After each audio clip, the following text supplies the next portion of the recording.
So we got James Hodge on the left playing Elves, and we've got Nick Balzano on the right. At least I believe that's Nick Tinfin's is a Balzano. gambler's deck. And I might as well, as soon as he starts, we'll hit that. Everybody is clapping. I can only assume that means that round one is ready. About to I'm gonna go check. I'm just gonna increment like James's life total and then reset it. So if one of them goes up, let me know. Increment James's, and I'll see if it's James's. Right. Sorry, sure. Be right back, or I will. Trent's still gonna be here. Exciting. So I'm really looking forward to this. I actually also, I'm a big fan of the rock, paper, scissors. That's something my brother also really loves. So yeah, looking forward to it. I think this is actually a really interesting match. I've only seen that deck on the right a couple of times. Like my brother showed up here maybe like 2 weeks ago with it, and after he played it a couple of times, he said, "Oh man, I don't understand how the deck like does what it does."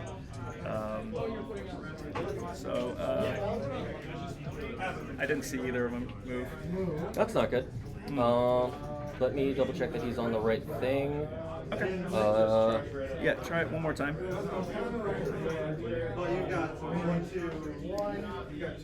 Yeah, so this should be an exciting matchup.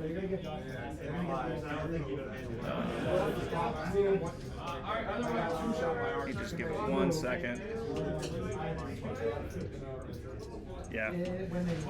So we do have custom pins for each one of these Western regional events. Today's was Winter Orb, which that's one of my favorite cards of all time. Huge fan.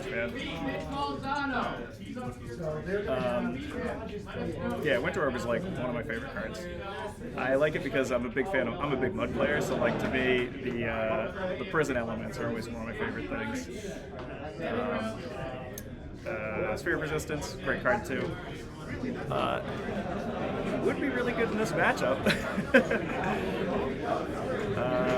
I think the last time I played Mud was a couple of weeks ago, and I ended up playing against Dreadnought.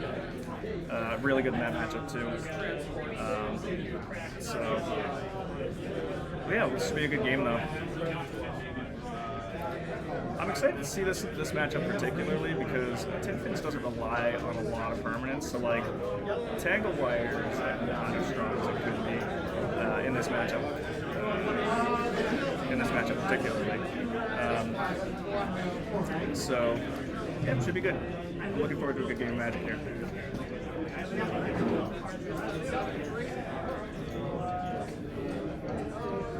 No, it's totally fine. I'm just thinking out loud. Is they could shoot a range 4 with me?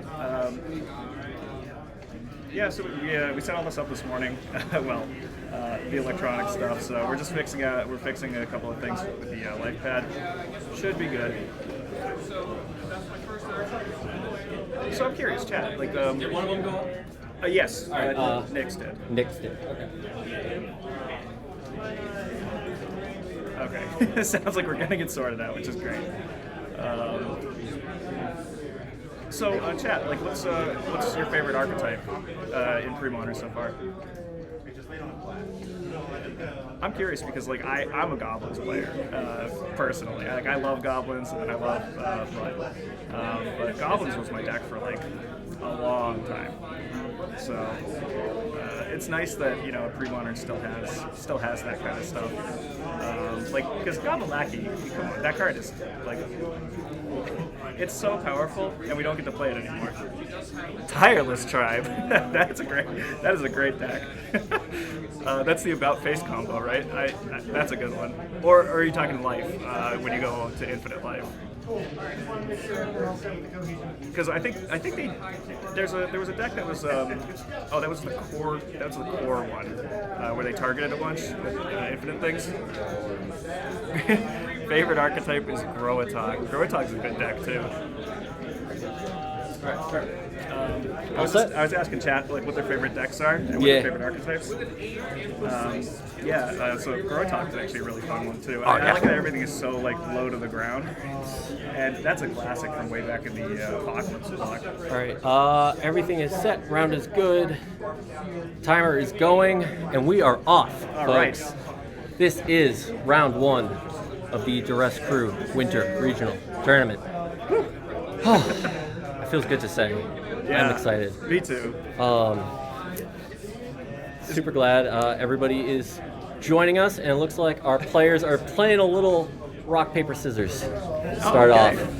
So we had the scissors beating paper, I believe. So Nick will beat. Nick is gonna be play. Yeah, that's definitely as the players. Fuck. My phone went to sleep. I'm gonna run over. Whoops.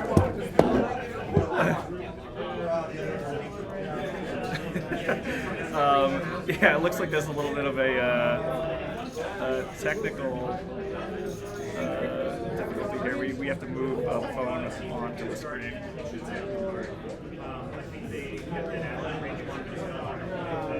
Or actually, I think he's just telling that his phone was on screen. I'm not sure.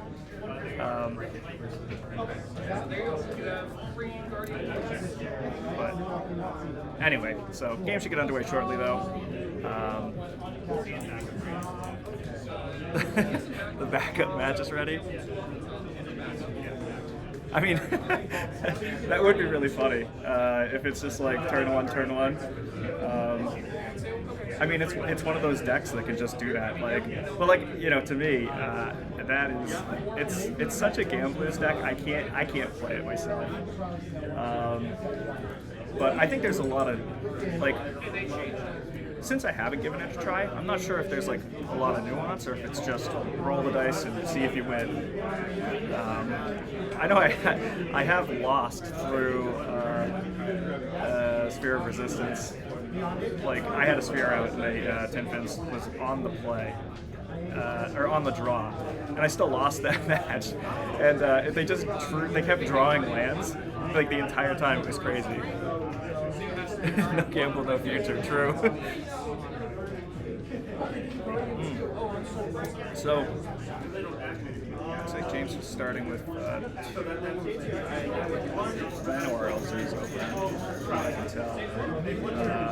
He's already got a little gray, so that's looking pretty good too. Sending it back though. I didn't get to see how many mana sources he had.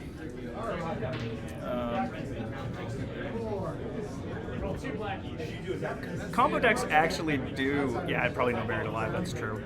Combo decks actually do have that nuance. The worst part is I tried to play, what is that one? Turtle Splash. That's another favorite of mine because the deck is like, it's just funny how it works. Turtle Splash is such a cool deck, and it's a cool combo deck, but the biggest problem was always that if they know when to disenchant, you can't win the game. But yeah, Tin Fins, like I said, I've never played the deck myself, so I don't like understand the nuance of piloting it.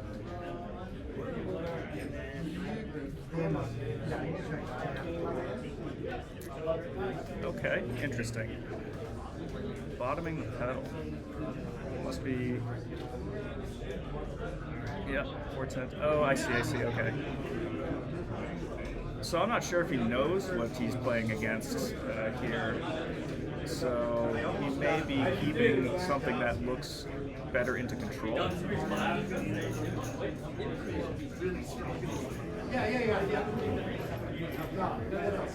But I think going with the turn, like bottoming the pedal there and then playing the Portent on turn one, it's like it kind of lends itself towards a slower combo, like a slower strategy, I think.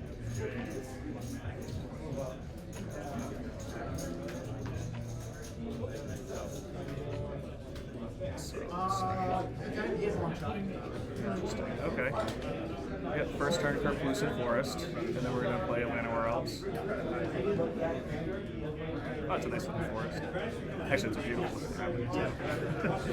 That's one of my favorite parts about this format as well, is the everybody plays their favorite cards, you know?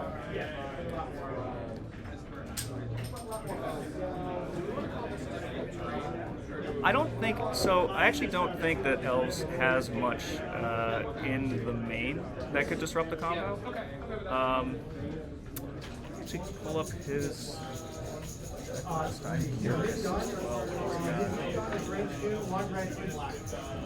think turn 5 would do it, but I think once you look at the sideboard, he's got a bunch of cards on the board that he can bring in that really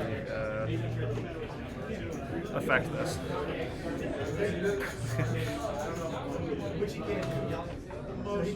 Golden Titania. True. But yeah, I think this is definitely a great matchup for Tin Fins. I don't think that they have to rush into anything here, so like they don't have to take unnecessary risks. Yeah. This I have to Welcome imagine back, this. Jack. Yeah, thank you. I'm not out of breath. It's you who are out of breath. Grab a water if you want. Oh yeah, actually that would be great. Thank you. Okay, chat. So, looks like we started off with Horton and. Biorhythm off the top one time. That's true. True. Biorhythm would be not too shabby here. But this is just going to be a straight up arms race. I mean, Yeah. I went over. I was fixing the life pad for both players and told them I was like, oh, I can give you guys a couple minute extension. I won't start the timer yet. And they were like, we're not going to need it. Man, like, I think it was Hodge just looked at me. He's like, this is pod racing. It's like, yep, yeah. This is pod racing, true. That is incredibly true. So, let's see.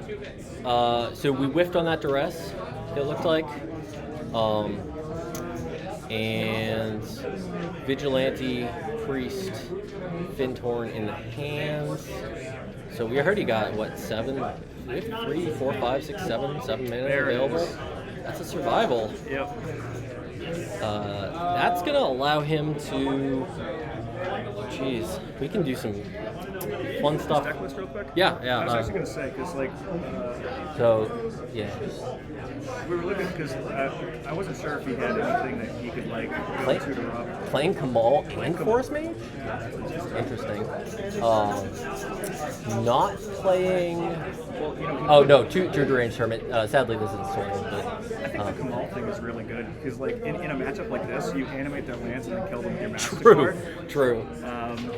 Could be a fun... The question is, though, do Is we he have ever the gonna time? get there? Do we Yeah. have the time to set that up? Yeah, we'll see. I mean, with double Priest in hand, though, it seems like, there's a strong possibility he gets the mana for it. Yeah, so looks like I believe that's a new frame Anger that we fetched into the yard here.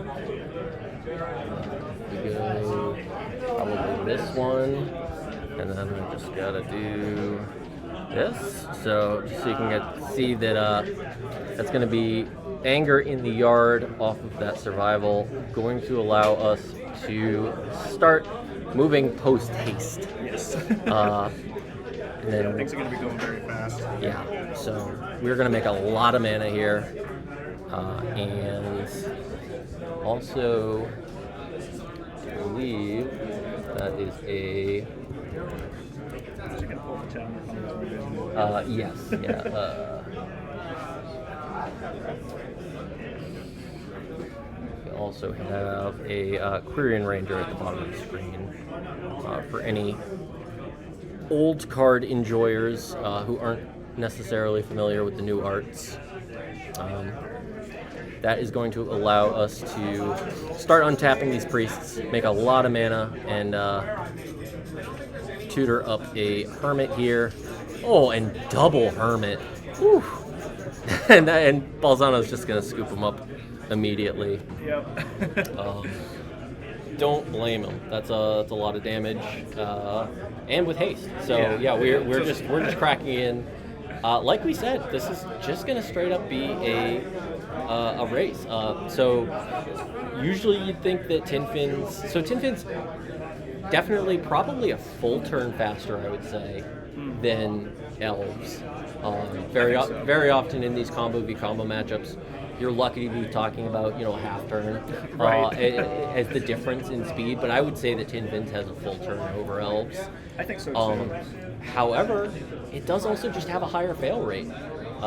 You can just stumble and do nothing. Whereas That's at least true. with Elves, You always are kind of progressing your game state. exactly, you're always at least making more mana. Even if you don't have a ton to do with it, you have, at the very least, you have a couple of doors to attack. Right, sure. Which is So- true. I mean, because he can always just put enough toughness on the board that he can block out in this matchup.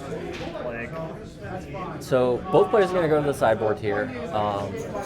And looking for James Hodge, we have one Orangutan, one Tranquil Domain, one Massacre, one Jester's Cap, one Goblin Sharpshooter, two Call to Herd, two Tormod's Crypts, two Winter Orb, four Naturalize. the Jester's Cap is really spicy. I That actually is really like spicy. that. That's going to be interesting to see if he brings it in here too. So, pull that one up real quick. Jester's Cap. That is a fun one. So, 4 mana, 2 sacrifice, sack Jester's Cap, look through target player's library, remove any 3 of those cards from the game, reshuffle that library afterwards. It's a lot harder to do the combo when you don't have the combo anymore. Exactly, yeah. When you are as fragile a combo deck as Tin Fins, that's going to be, I mean, you probably just grab their Sutured Ghouls, Yeah, I would assume, I would think so. and that's just going to be just about lights out. I mean, it is tough that you do only remove 3 cards as opposed Right. to the full 4. Full 4. But we can actually look real quick. How many Suture Ghouls is Balzano playing? That's actually a good question. Probably 2. So he's playing. So a Jester's Cap on Suture Ghoul. It's That just nukes him right there. And he really, unless we're hard casting Grosson's Cloud Scrapers off of Lotus Petals. yeah, I mean, guess you could bury it corpse alive, dance and there's other possibilities, but it's it's most likely going to be just lights out. But it stops the insta win, Exactly. Which really would give James time to set up a board that can just either block him out or just straight kill him. Exactly. Looking over at Nick Balzano's sideboard for Game 2, we have 1 Brain Freeze, 1 Breakthrough, 2 Chain of Vapor, 4 Doomsday, 2 Gloom, 1 Hibernation, 2 Hercule's Recall, and 2 Mana Short. Let's see. I'm really curious what the Doomsdays I'm are curious for. about the Doomsday too. What is? I mean, I guess he's just making. If you just go ritual pile, Yeah. then you're like, okay, Shallow Grave, yeah. Buried Alive, the 3 dudes, I guess? Is that your pile? And then you're just, Probably. I guess it's pass the turn, draw Buried Alive, cast Buried Alive, draw Shallow Grave the next turn. Yeah. So it's most likely a turn 1, turn 2, or 2 turns set up the turn, or pass the turn Yep. to set up the win in 2 turns. So turns 1 Doomsday is just potentially a turn 3 win.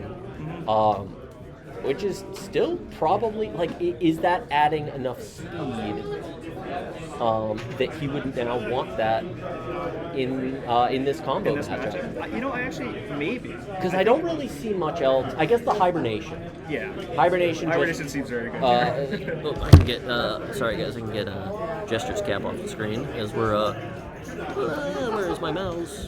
There we go. So Hibernation just seems certainly good here. Yeah, it doesn't, obviously, deal with things like survival though. It would feed survival if he has it already. I I cannot tell what cards James has in his hand because of the new art. Oh yeah. I am so not used So to I see it. a survival. I see a survival, yeah. I see a Wirewood. I don't know if I see any. That's a query on Ranger, right? Yep, that's a Ranger. There's a Multani's Acolyte. I don't see any. There's got to be a forest if he's keeping here on 6. Surely. I was gonna say though, I don't see. Oh, there. Okay, the 2 full border or full frame forests there. So this looks like a priest, a ranger, an acolyte, and a survival. This is a totally fine hand on 6. Question is really, what can Nick Balzano find? Because I would say that the entire Doomsday leaving Shallow Grave, the creature's Brain Freeze, mill the creatures at the yard, the input door, and the Shallow Grave the wind. That's actually really cool. That is really sweet. primarily used against discard-heavy decks. Okay, that's really I cool. love that, actually. That is really cool. Thank you, chat, for the information Yeah. on the Doomsday pile on this deck. Yeah, because I was saying, I've never played Tin Fin, so I don't know like what the matchups even look like. Yeah. Oh yeah, for sure. The only time I said my brother played it once here, and he was like, I can't do it. I just don't understand the deck. And I was like, yeah, me neither, man. Like, Yeah, some of those combo decks, you got to have a certain mindset, I guess, to really succeed in playing them. Some might say that it really just takes a screw loose, in order to play. You got to be a little off, but I say you just got to be better. yeah, That's the real combo mentality. So Nick keeping on 5 here, 2 to the bottom. Put down an unmask and something else. So I see a Dark Writ, a Portent, and Kamal the draw for turn for James. That's not a great one. But Ranger go. So The Ranger here is tough as a turn 1 play. Like really, a mana dark would have been a little bit better. for sure, you really want to be able to utilize, immediately activate that survival on 2. Because like it could just get ripped out of his hand. For sure, and it looks like we might see a Ritual into Therapy, I think is what we're thinking about. I see a Cloud Scraper in hand, along with what I believe is a Therapy, a Ritual, and an Unmask. Yeah, I And think a Portent. I was gonna say I think it's debatable. Like, if you therapy, what do you name? Oh no, it's a Cabal Ritual. Sorry, it's a not. Cabal Ritual. I think it's a Cabal Oh, Ritual. That's not a Cabal that makes sense. I thought you were just seeing some new art card that I No, they both kind of got a little bit of a pinkish hue in there. Priest of Titanium, getting in there for 1.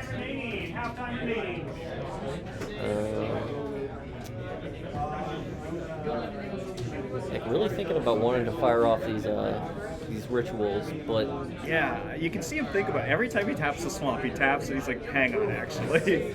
I'm curious as to what his reservation is, but like, yeah, playing this card is close to his chest, not. yep, Wait, okay, he does have a Buried Yep. Alive, so we're just going for a Buried Alive here.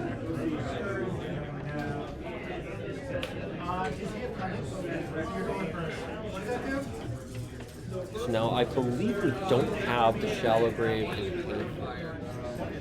So I think we're just kind of setting up here with the the assumption that a Shallow Grave off the top just wins the game. yeah, I think that's true. But you are exposing yourself to a potential Tormod Script, Yep. which was another card that we didn't talk about, but Hodge does have in his sideboard. Yep.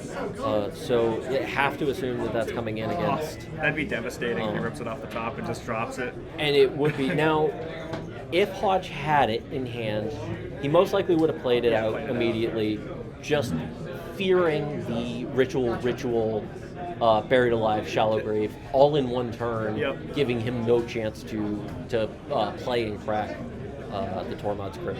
So probably a reasonable assumption to just set up the mana here, or the kind of paying the upfront cost Yeah. of getting the Buried Alive through, getting the creatures in the yard, and hopefully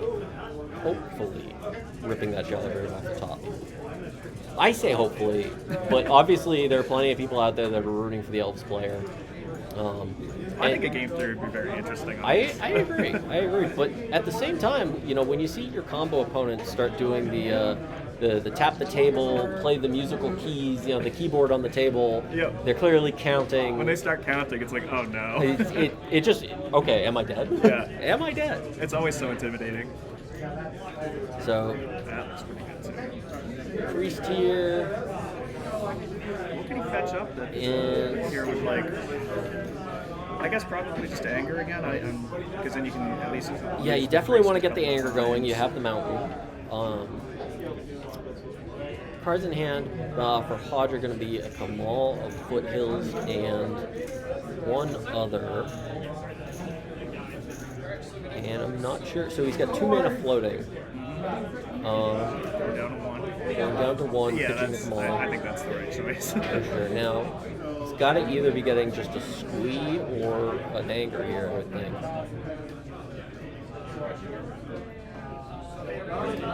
Okay, getting a symbiote. Symbiote, okay, alright. Now, are we going to use the one floating to play it, or are we pitching that and fetching something else? Decides to play it. Now, and now we can bounce the forest. Tap the priest again. 3 more mana. Yep. But now I believe Elves we do just elf stuff. I believe we just have lands in hand. So Yeah. not actually going to be able to do. I guess we have the ranger that lets us. No, you can't. Well, you can bounce the Mutani's Acolyte. True. Draw and then recast it to draw a card here, which Sure. that's probably what he's thinking.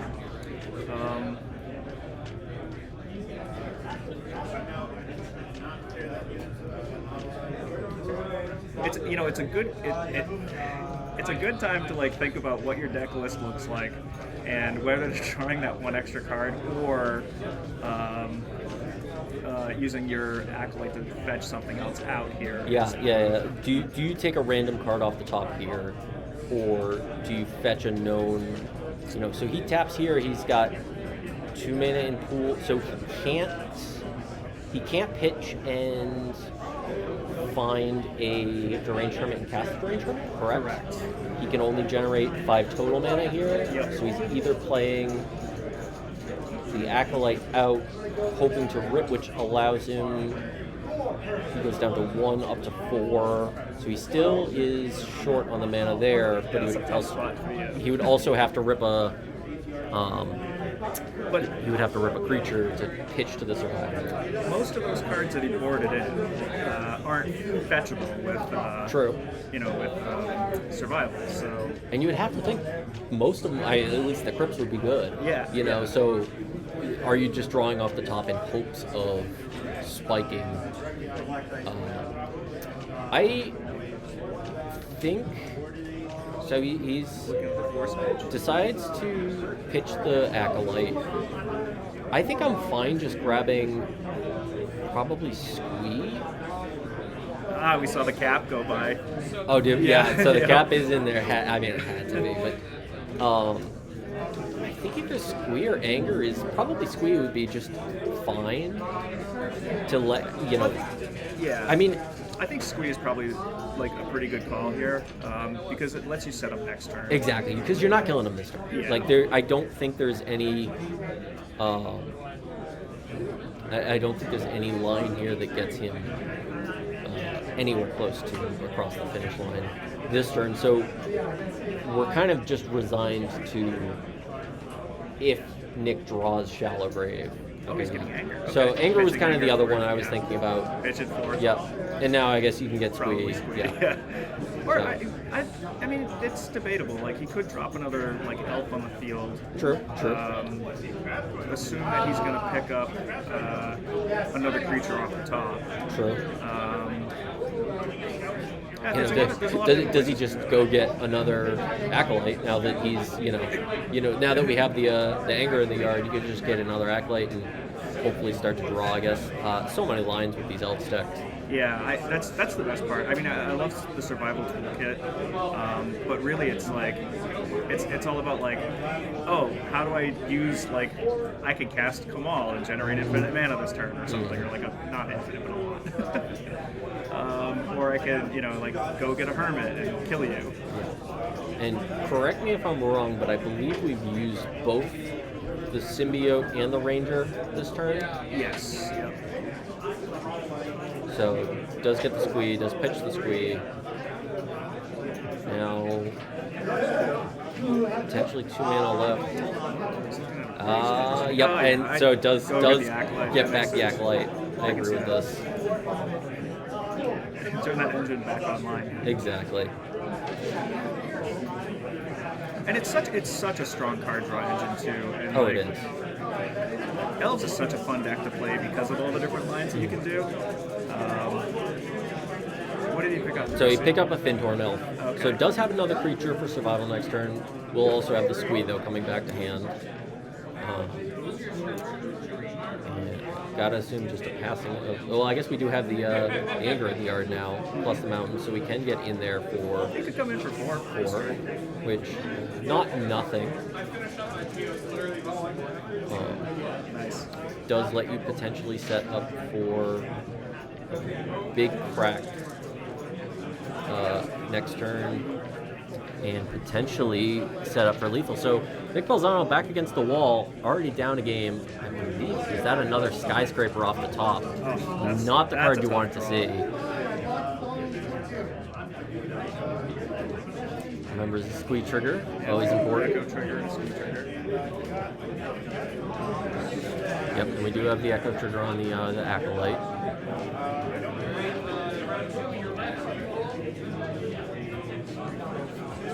Choose to let the acolyte go to the yard.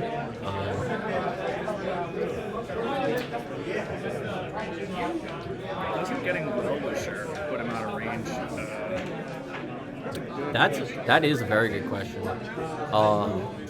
Without third skyscraper, so it's, yeah. I mean, you could gain what, like 8 life, 10 life here, with Well-Wisher activate, untap, Well-Wisher again, and that is a good point. Potentially just scooting you up enough that one-shot attempt.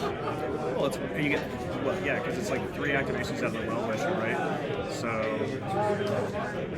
yeah. And that's 12 life and put him to 31. Oh, yeah, he's counting. yeah, which you got to think with all this mana, there's a good chance that Nick is just dead here.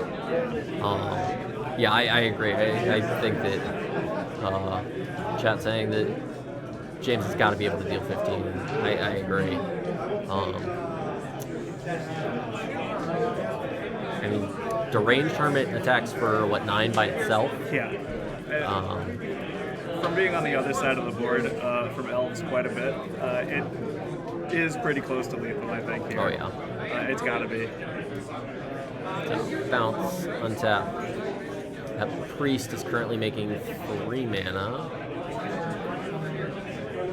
We'll go up to 6, 7.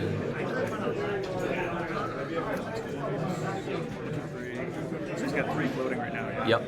So 3 Not floating. quite enough to grab another hermit. 6. We're gonna cast the hermit, going down to 1. It's interesting that he tapped the priest to do that instead of the Finhorn and the mountain. Oh, but he left the 2 green floating. Okay, Yeah. okay, I can see that. 'Cause now we can untap here.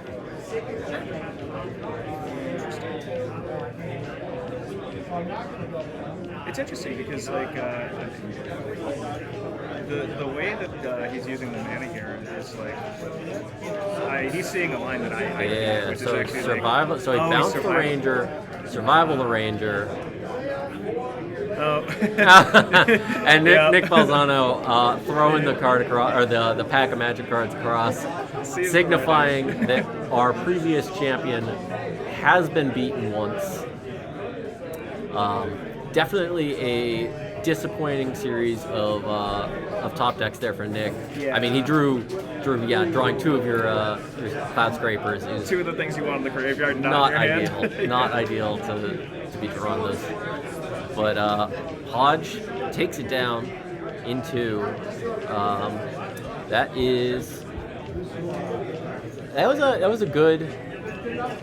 was a good first match, I would say. Yeah, that was interesting. It was really interesting to watch too, because like, Chains came in, and the Herp recall. Okay, That's just the- dealing with the crypts. the turn 1 crypt or anything like Yeah, that. which makes sense. Totally.